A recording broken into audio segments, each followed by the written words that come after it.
Hello guys! Samahan niyo akong kumain ngayon. This is my ulam for today. This is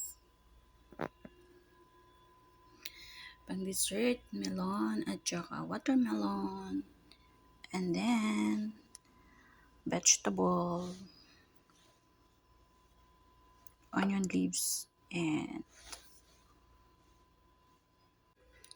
alam niyo ba guys, itong ulo nilagyan ko siya ng ulo ng isda, nilagyan ko siya ng kamatis at saka asin, tsaka mainit na tubig. Diba may sabaw na tayo? Ayan, kain na tayo. Samahan niyo ako. Ang sarap.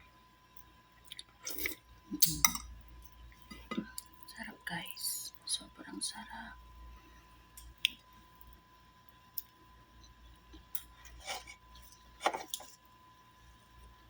Ewan ko lang kung meron sa Pilipinas to. Yung jirjir ang tawag nila dito. Pero dyan sa atin, parang pangit pakinggan, di ba?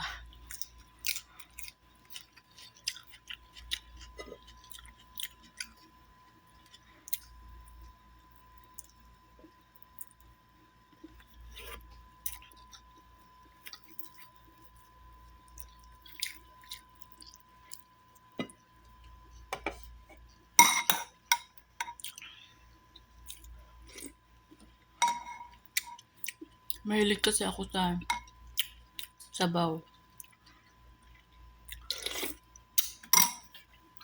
Hindi naman sila mahilig dito sa sinigang na isda, ganyan, di ba? So, puro prito lang talaga mostly, tsaka niya. So, gumawa ang paraan.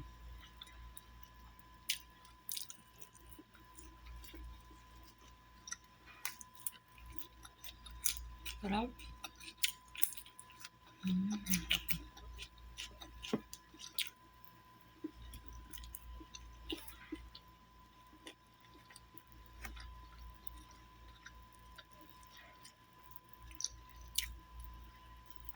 Wala muna tayong lutong serye ngayon.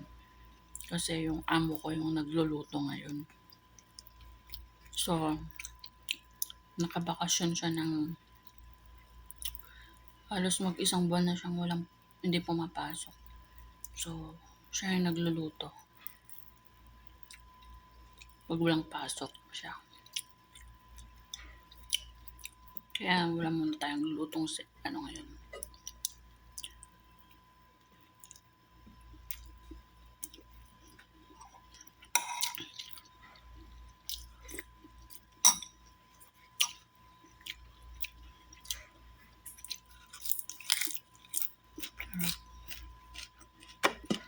So, kumakain din ba kayo niyan?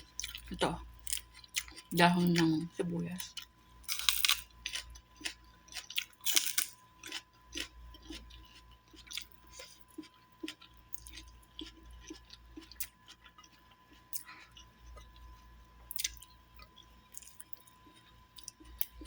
Sa Pilipinas kasi, kumakain din kami pero hinihiwa namin ng maliliit tapos lalagyan namin ng kamatis tsaka bagoong. Di ba? Ang sarap nun. Pero dito solo. Solo talaga yan.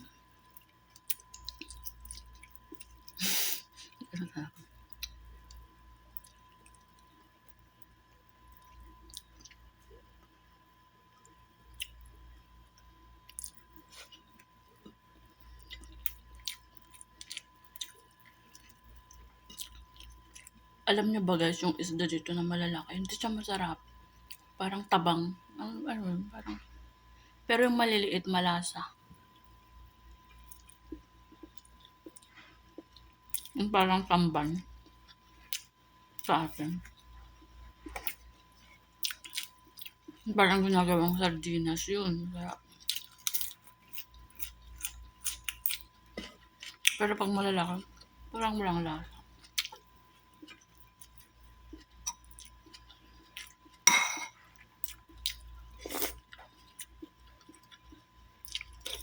Mm.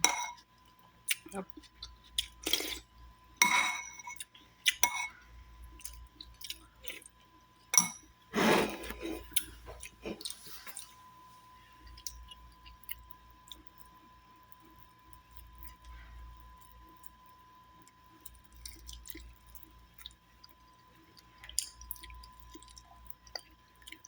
Mm.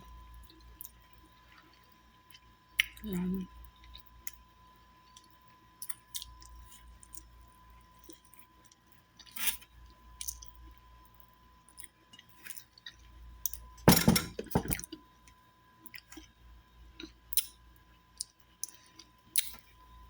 Sige guys, hanggang dito na lang kasi kapag ibibideo ko 'to hanggang matapos ako, matagal kasi akong kumain. Baka maabutin tayo ng 20 minuto. Eh, ayoko na kasing maglagay ng sounds, hindi ko na i-edit, diretso na 'to. So, ipa-fast forward ko sana. So, 'wag na lang. So, thank you guys. Ito lang muna ang upload ko ngayon.